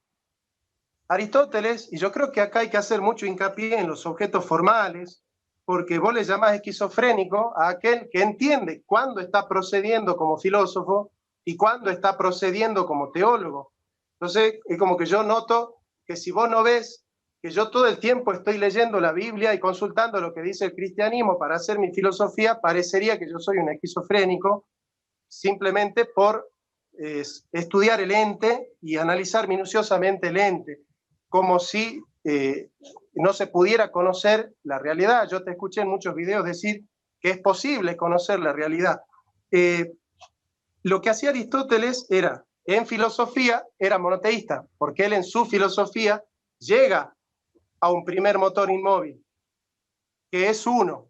Por eso, de hecho, el gran metafísico llamado Germán Jiménez habla de la metafísica de Aristóteles como enología, es decir, como metafísica de lo uno. Y él, en su vida práctica, practicaba una teología religiosa, y ahí sí era politeísta, ¿no es cierto? Bueno, lo mismo pasaba con Sócrates, lo mismo pasaba con Platón. Yo creo que es bueno hacer esa distinción. Hay un autor muy bueno que nos da a conocer que hay ciertas verdades de la filosofía que siempre pensamos que habían sido verdades de la religión, pero que en realidad los filósofos la han descubierto por la razón. El autor se llama Tomás Rego y escribió un artículo muy bueno hace 3 años que se llama Los nombres que significan mundo en Aristóteles. Ahí él sostiene que el concepto de creación, llamado poiúmetes, es un concepto filosófico. Es decir, la novedad que trae Tomás Rego es que aquello que se concibió que había sido un influjo de la revelación cristiana o judeocristiana en la filosofía, en realidad ya era un concepto filosófico. Ahora, ¿por qué los filósofos han podido conocer la verdad natural a través de la razón? Y porque la verdad natural es accesible a la razón. Entonces, ¿cómo no van a poder conocer por la razón natural la verdad natural? Me parece lo más lógico y lo más obvio que si la realidad es natural, la razón natural pueda conocer las verdades naturales. Juan, ¿tenés alguna repregunta? Quedan 2 Sí, minutos. una aclaración. Yo no estaba diciendo que tu planteo era esquizofrénico. Yo lo que estaba diciendo es que aquellas personas que dejen de lado la fe y que de alguna manera pongan la fe en el closet, eran las que eran esquizofrénicas. Y en eso creo que estábamos de acuerdo, porque vos mismo diste el ejemplo del católico que va a misa y adora al Señor de la vida en la liturgia y después vota o apoya el aborto en la plaza. Entonces, de eso me estaba refiriendo. De ninguna manera era un ataque personal. Lamento que lo hayas tomado así, pero no era la intención para nada de mi comentario. En cuanto al tema de fondo, justamente acá es donde la historia complementa la filosofía, porque si una persona, por más que sea Santo Tomás, lee a Aristóteles y llega a una conclusión, pero luego nosotros sumamos el hecho de que Aristóteles adoraba a Atenea y a Zeus y a Demeter, entonces me parece que lícitamente podemos decir, bueno, lo que a la luz de la filosofía se ve de una manera, cuando le sumamos el poder de la historia, se puede ver de otra. Y por eso, digamos, puntualmente mi pregunta tenía que ver con si vos admitís que lleguen verdades filosóficas por vías no filosóficas. Mirá, yo primero voy a sostener que la revelación cristiana, para los que se pierden, es locura. ¿Sí? Eso lo dice el apóstol San Pablo, es decir, los griegos piden razones, pero los cristianos no damos razones al modo de los griegos, es decir, al modo de la filosofía. Predicamos a Cristo, que es locura y es piedra de tropiezo para los que piden señales, como son los judíos, o es locura para los griegos que piden razones. Yo creo que vos confundís esquizofrenia con doble verdad. El que acepta el aborto y le reza a Cristo está en el paradigma de la doble verdad, es decir, aquel que afirma en sede filosófica una cosa y en sede teológica otra cosa. Pero lo que hace Santo Tomás de Aquino no es la doble verdad, la autonomía desintegrada. Lo que hace Santo Tomás es, cuando hace filosofía, parte de la realidad y siempre parte de la realidad. Y esa es una de las preguntas que te voy a hacer. ¿Cómo es posible que vos aceptes? Perdón, Johnny, tuve que cortar, se pasaron los 5 minutos. Disculpe. Bueno, vamos entonces con Jonathan ahora, con la tercera, anteúltima pregunta de Jonathan Bien. a Juan Carlos. Vamos. Bien. La pregunta, y es completando esto entonces, ¿es cierto lo que dice Santo Tomás, que el oficio del filósofo es especular partiendo del ente? Porque yo considero que cuando vos decís que hacer teología es citar la Biblia, vos confundís teología con fideísmo, como que hacer teología es citar versículos bíblicos nada más. Hacer teología es también especular a base de la revelación. Entonces la pregunta es, ¿tiene razón Santo Tomás cuando dice que es propio de la filosofía la racionalidad, pero no especular a base de lo que dice la revelación, que es teología, sino que es la racionalidad, la especulación, partiendo siempre del ente sintético, ya que no hay nada en el entendimiento que no deba partir de los sentidos? Tiene razón Santo Tomás cuando dice que la filosofía es realista porque parte de la realidad del ente, o Santo Tomás se equivoca cuando define así la filosofía. En primer lugar, la definición de teología que vos me atribuís, yo no la dije nunca. Yo nunca dije que la teología es citar versículos bíblicos.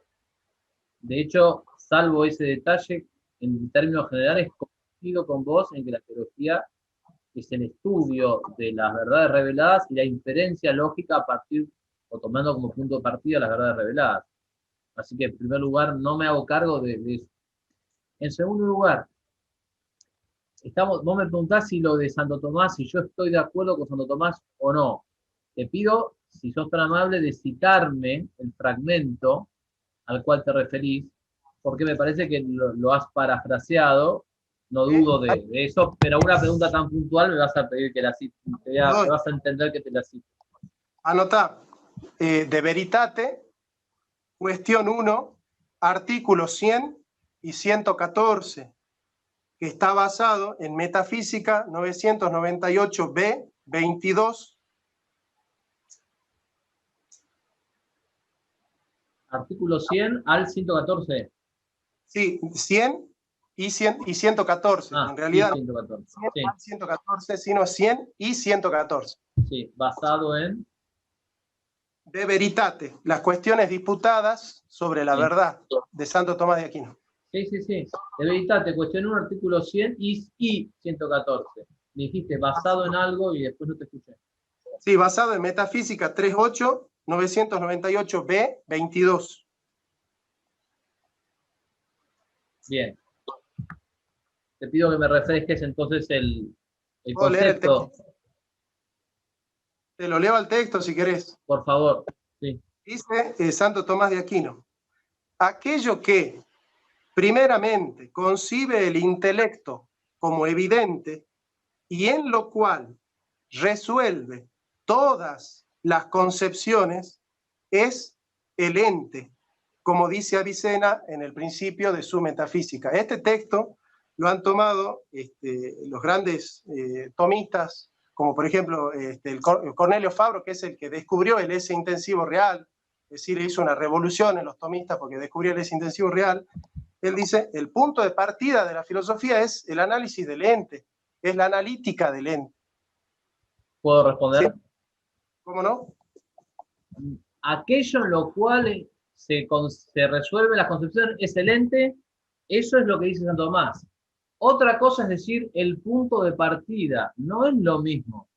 No, es que el texto no, el texto empieza así. El texto dice, aquello que primeramente concibe el intelecto como evidente y en lo cual resuelve todas las nociones. Es decir, nosotros tenemos que resolver todas las nociones en base a aquello que descubrimos como evidente de manera primaria, que es el noema originario, que es el ente. Lo primero que descubre el intelecto es el ente.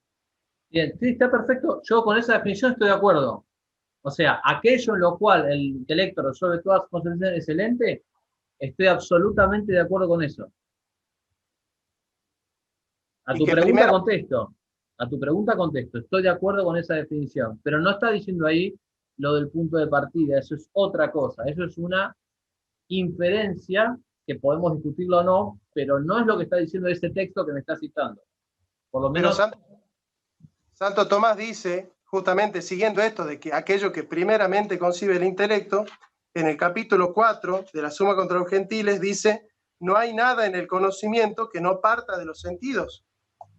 En eso sigue Aristóteles. No puede haber en la filosofía algo en el intelecto que no tenga como partida, como punto de partida los sentidos, porque el punto de partida de la filosofía realista es la realidad efectiva del ente sintético real, es decir, del ente ilemórfico. Es desde ahí donde Santo Tomás, por analogía, va a llegar a predicar por vía de la remoción atributos de Dios. Pero si la vía de la remoción parte del ente sintético por analogía, el primum cognitum, el semantema originario, el noema originario y el iluminante trascendental es la evidencia del ente. O sea, la filosofía realista es realista porque parte de la realidad, no toma ninguna premisa de la autoridad de la revelación. Y Santo Tomás entiende ese oficio. Respondo que una cosa es lo que vos me estás citando, que yo estoy de acuerdo con Santo Tomás, y otra cosa es que eso neutralice o cancele la filosofía cristiana. Yo no veo que en el medio estás metiendo, digamos, no que estás metiendo, que apelás a otras premisas y yo no veo la lógica que me lleve de un punto a otro. Pero bueno, yo no la veo. Creo que yo estoy de acuerdo con Santo Tomás y creo que eso no cancela la filosofía cristiana. ¿Querés aprovechar a repreguntar, Jonathan? Porque yo puse pausa en los momentos en donde se estaban buscando las citas y demás, porque creo que no correspondía para el desarrollo de la respuesta, ¿está bien? ¿Querés? Sí, es que a mí me parece muy obvio que si Santo Tomás dice que no hay nada en el intelecto, en filosofía, ¿no? No se acepta nada que no parta de los sentidos, es que el punto de partida de la filosofía es el ente. Es por eso que Santo Tomás escribe la Suma contra los Gentiles partiendo del ente en los primeros 3 libros, porque se da cuenta que el terreno que tenemos en común para debatir con los ateos y con los gentiles es el ente común. El punto de partida no es la revelación y filosofía no es especular a base de lo que dice la revelación. Filosofía es especular a base de lo que encontramos en el ente. Por supuesto que no. Es que nunca dije, no estoy diciendo, y declaré desde el principio que filosofía cristiana no es teología. Filosofía cristiana no es teología. Eso fue lo primero que dije al principio. Pero especular, la revelación es teología. Especular a base en base de la revelación es teología. Ahora, sí, especular y llegar a nociones propiamente filosóficas, porque históricamente yo creo, pero esas nociones podría haber llegado de otra manera filosóficamente, no veo cuál es el problema. Por eso para mí era una cuestión que no ofrecía ningún problema el concepto de filosofía cristiana, porque no era introducir de manera clandestina la teología en una premisa. Te di el ejemplo de la eternidad del mundo. O sea, vos seguís obligado como filósofo a probar que el mundo tuvo un comienzo por métodos propiamente filosóficos. Seguís obligado a eso. Hacer filosofía no es decir, yo acepto esto por fe y después voy a buscar argumentos racionales para defender esto que yo ya tengo por cierto a través de la fe. Eso no es hacer filosofía. No, de acuerdo, pero eso pasa. De acuerdo, pero pasa, es parte de la vida. O sea, vos tenés fe, vos sos un niño, luego sos un joven, luego sos un adulto, y hubo un momento en que te planteaste la idea de si lo creído podía además ser sabido. Eso es lo que dice Gilson, transformar lo creído en sabido. Bien. Pero, a ver, la teología... Perdón. Yo también, para mí me resulta muy atractivo este ida y vuelta. Lo que pasa es que no es lo que dejamos, lo que hablamos al principio, entonces más que nada, para continuar con la modalidad que hemos planteado, ¿está bien? Me resulta más atractivo así, pero es lo que habíamos arreglado antes, ¿está bien? A ver, vamos con la última pregunta de Juan Carlos. Vamos con la última pregunta de Juan Carlos y luego con la última de Jonathan y vamos a seleccionar alguna que otra del público. ¿Está bien? ¿Juan? Bien. Tenía 2 o 3, pero no quiero volver a repetirme. No. Ahí el profesor Ramos repitió varias veces que la filosofía y la fe son autónomas. Dijiste eso. Ahora bien, autonomía significa autónomos, que se da la norma a sí mismo, ¿no? Hasta ahí estamos de acuerdo. Entonces, yo me pregunto, digamos, ¿cómo puede ser autónoma la filosofía? O sea, si la filosofía se da la norma a sí misma, significa que no hay arriba de la filosofía, esto entiendo yo, no hay arriba de la filosofía una sede superior, pero vos aceptás que hay una sede superior por encima de la filosofía. Entonces, no, digamos, me parece como inconciliable que pueda ser autónoma y que haya algo superior a la filosofía. Es una mera opinión. Quizás te entendí mal, pero te pediría que bien, es una respuesta sobre eso. Es autónoma, autonomía viene de auto por sí misma y nomo significa ley, ¿no? Tiene una ley propia, ¿sí? Tiene una ley propia que es independiente de la ley de la revelación, es decir, el objeto formal quod, el cómo es que estudia la filosofía su objeto, es independiente del objeto formal quod teología. Es autónomo, es decir, no necesita del objeto formal de la teología, la filosofía, para ser filosofía.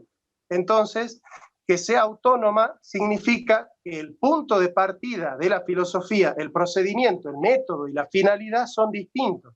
El procedimiento racional, metodológico, sistemático. El punto de partida, el ente sintético que captan los sentidos. El procedimiento es por demostración deductiva y la finalidad es el saber por el saber mismo. Eso es lo propio de la filosofía. No es que yo niegue que la revelación es una instancia superior. Lo que yo estoy diciendo es, se puede descubrir las verdades propias de la filosofía sin necesidad de acudir a la revelación y de hecho es más auténtica, es más auténtica y más rigurosa la filosofía cuando procede de manera autónoma. Cuando, por ejemplo, un ateo me dice, mira, yo como científico he descubierto que el ente tiene causa, que este mundo tuvo un comienzo y que ese comienzo es uno. El científico que dice eso es un científico espectacular y si llegó por la ciencia a descubrir esas verdades, es mejor científico que aquel que dijo, mira, la verdad que yo creo que hay una causa de todas las cosas porque lo dice Génesis 1:1. Así que voy a tratar de hacer experimentos para ver si puedo probar esto que por la fe yo ya tengo. Yo le llamo mucho mejor filósofo al autónomo, es decir, a aquel que con un procedimiento que parte del ente y que racionalmente va deduciendo principios por analogía, que aquel que trata de explicar racionalmente su fe. Yo no le llamo buen filósofo a aquel que toma su fe, ya sea islámica, hebrea, judía, lo que sea, y que después trata de justificar esa fe por vía racional. Para mí esos son de los peores filósofos que hay. Y le llamo filósofo por amor a ellos, pero en realidad no le llamaría filósofo a alguien que toma como punto de partida de su especulación la fe de su religión. Entonces, si no puede ser filósofo, no puede hacer teología, porque la teología toma como punto de partida su religión. No. La teología y la filosofía tienen objetos distintos. La teología está basada en la autoridad de Dios, con argumentos probables, como dice Santo Tomás de Aquino. El punto de partida de la teología es la autoridad de que Dios ha hablado. El punto de partida de la filosofía es la evidencia del ente sintético, son cosas distintas, son procedimientos distintos. Yo no estoy negando la teología. Es más, la filosofía que yo cultivo autónomamente se integra con la revelación, pero no está subsumida al dato de la revelación, porque mi filosofía no necesita que la revelación la ponga en su objeto. Llega a su objeto sola, con las luces de la razón natural. Ok, bien. Vamos con la última pregunta de Jonathan. Bien. Ahí vamos. Bien. ¿Cómo nosotros podemos justificar la existencia de la filosofía cristiana si en realidad el cristianismo ha ejercido un influjo en la filosofía, por ejemplo, de los medievales, tanto como lo hicieron los griegos, que son paganos, tanto como lo hicieron, por ejemplo, los árabes, en el caso de Averroes, Avicena y Avicebrón, que era judío? En ese caso, vos llamarías a Maimónides filósofo judío porque hace filosofía judía, porque es judío. Entonces Averroes hace filosofía musulmana porque es un musulmán, y por ejemplo Marx hace filosofía atea porque es un ateo. ¿Cómo es que vos seccionás el influjo del cristianismo y desconocés que la filosofía pagana y la religión musulmana de alguna manera también habrían ejercido influencia en los filósofos medievales? ¿Por qué la llamás solo cristiana y no la llamás también árabe, también judía, también musulmana, también pagana? No puedo responder esa pregunta porque hay un supuesto que yo no admito, que es que yo secciono. Yo creo no seccionar nada.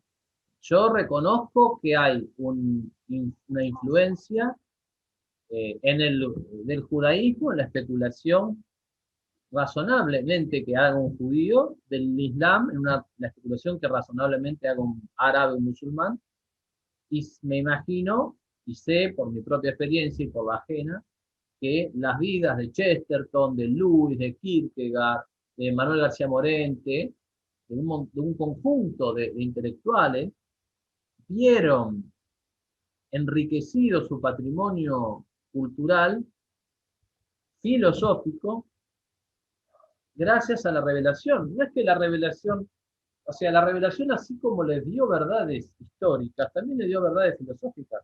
Pero no es que Dios vino para eso, vino para salvarnos. Pero además de eso, hubo y hay un conjunto de verdades filosóficas que llegan con ocasión de la revelación, y además de eso hay un conjunto de verdades filosóficas a las cuales los intelectuales cristianos llegan a desentrañar, a inferir a partir, que son propiamente filosóficas, y llegan a desentrañar y a purificar, ¿no? Por ejemplo, Manuel Ocampo Ponce cuenta que de alguna manera el concepto de acto-potencia fue purificado y que los medievales lograron sacar las verdaderas conclusiones del concepto de acto-potencia de Aristóteles, que en Aristóteles queda limitado obviamente al tema de la materia y la forma. Sin embargo, los medievales, creyendo en la revelación y admitiendo la existencia de los ángeles, llegan a también atribuirle una composición de materia, de acto-potencia al ángel, cosa que era impensable en la filosofía griega. Pero ahí, ¿qué hacen? ¿Hacen filosofía o hacen teología? No, hacen filosofía, porque lo que están haciendo es atribuirle a una entidad intermedia, superior al hombre e inferior a Dios, una constitución de acto y potencia. Hay un montón de conceptos que también se purifican. El concepto de naturaleza, el concepto de naturaleza es un concepto filosófico, pero de alguna manera se purifica y con ocasión del conocimiento de la revelación. Por eso hablamos de la doble naturaleza en Cristo. El concepto de persona también se purifica con ocasión de la Trinidad, pero siguen siendo conceptos propiamente filosóficos. Entonces, lo que decimos es que hubo influjo benéfico, ciertamente benéfico, de la revelación en la filosofía. Ahora, ¿eso qué hace? ¿Eso supone que yo voy a ir con un ateo a decirle esto? No, no, porque yo voy a buscar, es una cuestión de prudencia, yo buscaré el lugar que más a mí me convenga para plantear la conversación con el ateo, y entonces quizás lo encare por el tema del principio de causalidad, lo encare por el tema del origen del mundo, lo encare por el tema del diseño, un diseño que me lleva a un diseñador que es Dios. No, no veo que eso me destruya o cancele el concepto de filosofía cristiana. Ok, ¿querés repreguntar, Jonathan? Bueno, Santo Tomás dice, contra facta non fit argumentum, contra los hechos no hay argumento.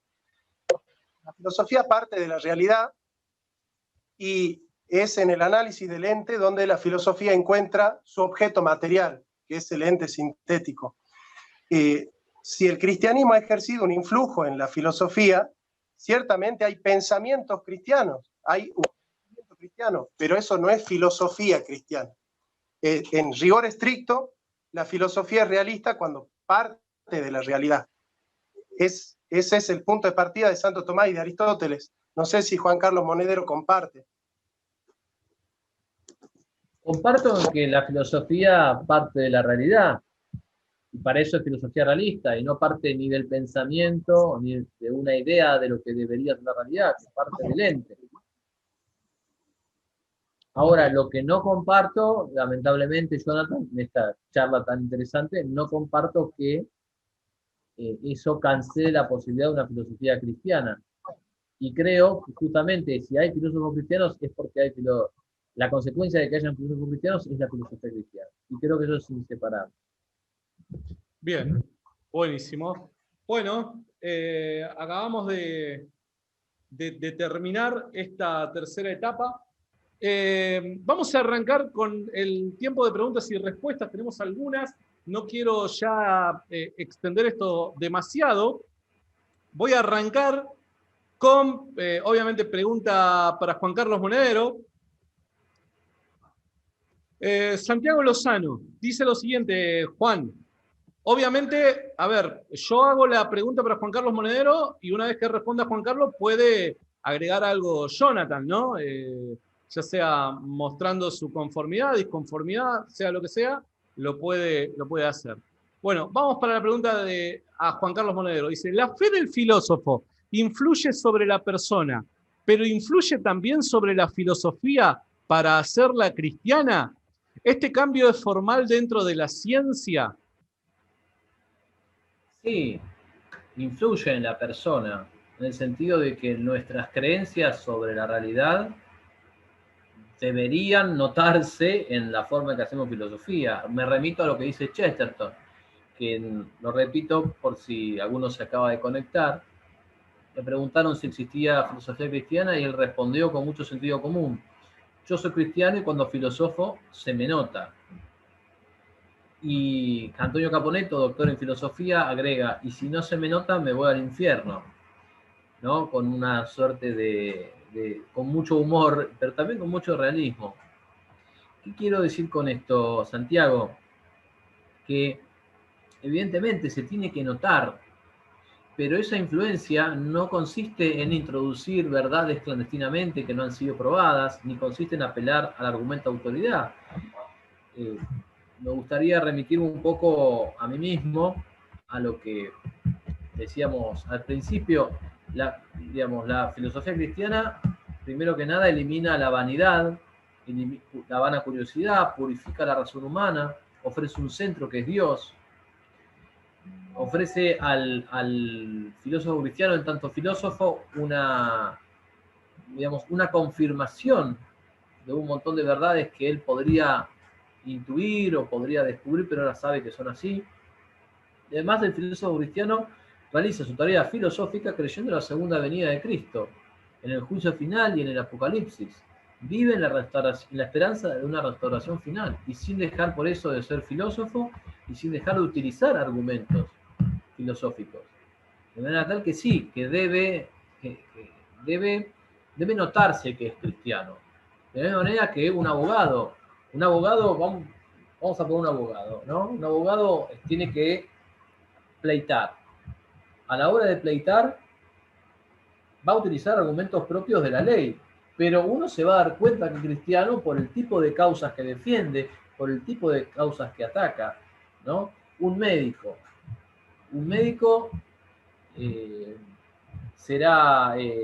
tiene que ser un buen médico y tiene que utilizar los instrumentos propios de la medicina, pero se va a notar que es cristiano por las cosas que hace y las que no hace.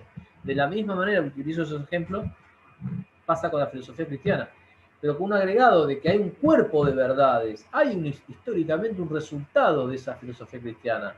No es solamente algo que se dice, o sea, la filosofía cristiana no es una entelequia, hay un cuerpo de verdades, de libros, de textos, que son lo que se conoce como filosofía cristiana. Entiendo. Jonathan, ¿querés agregar algo a eso? Sí, yo parafrasearía la frase de Chesterton y de Caponetto diciendo que al filósofo no se le tiene que notar que es cristiano, o judío, o musulmán. Se le tiene que notar que es bueno. Y a un filósofo se le nota que es bueno cuando conoce la realidad y cuando la explica minuciosa, detallada y ordenadamente, como lo dice Santo Tomás en el capítulo 1 de la Suma contra los Gentiles. Es decir, a un filósofo se le tiene que notar que es un buen filósofo conociendo la realidad. A mí no se me tiene que notar que soy cristiano. A mí se me tiene que notar que yo soy un buen filósofo. No se me tiene que notar que soy judío, se me tiene que notar que soy un buen filósofo. Eso es lo que se le pide a un filósofo, no que sea cristiano, que sea bueno. Y si un filósofo defiende la vida y entiende que el ente tiene causa y entiende que el amor es el fundamento de la participación metafísica y que los ángeles son ilemórficos, no es porque es un filósofo cristiano. Si un filósofo defiende la vida y ataca la filosofía es porque se le nota que es cristiano, sino porque es un buen filósofo. Y lo que le pide uno a un filósofo es que sea bueno, no que sea cristiano. Yo le pido que sea cristiano para que se salve, para que tenga vida eterna, no para que se le note en la filosofía. Yo no quiero que en la filosofía se le note lo cristiano, quiero que se le note lo bueno.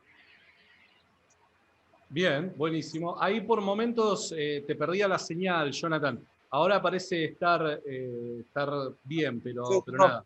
Por las dudas te lo comento. Dice Jordi Pariona Lume, dice, pregunta para Jonathan Ramos, ¿cuál es el mejor camino para encontrar la verdad? ¿Ciencia, matemática, arte, filosofía u otra cosa?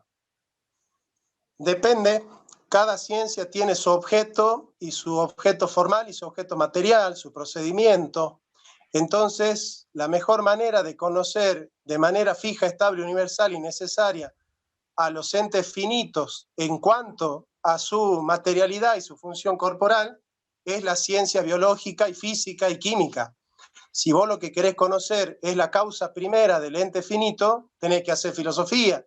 Si vos lo que querés hacer es conocer el plan de la salvación, tenés que hacer teología. Eso depende de qué clase de verdad quieres conocer tú. Si quieres conocer verdades físicas, pues bien, tenés que hacer física. Si querés conocer el plan de la salvación, tenés que hacer religión cristiana, teología cristiana o judía. Si querés conocer la causa primera del ente común, tenés que hacer metafísica. Entonces, cada región de entes tiene su propio objeto, su propio método y su propia disciplina. Bien. Juan, ¿querés sumar algo más a eso? Ok. ¿Estás de acuerdo con lo que dijo Jonathan? Pregunta para Juan Carlos Monedero de parte de Jorge Carrillo. Dice, pregunta para Monedero, si el cristianismo perfeccionó la filosofía, ¿eso es filosofía o teología que complementa a la filosofía? Es filosofía, porque justamente en la filosofía cristiana no se utiliza el argumento de autoridad, en la teología se utiliza el argumento de autoridad. En la filosofía cristiana los contenidos a los que se llega son accesibles en línea de principio por la razón natural. En teología los contenidos no son accesibles en línea de principio por la razón natural. Bien, ¿querés agregar algo a eso, Jonathan? Sí, me parece una buena pregunta y yo agregaría que no se define el carácter de la filosofía por la religión que profesa el filósofo.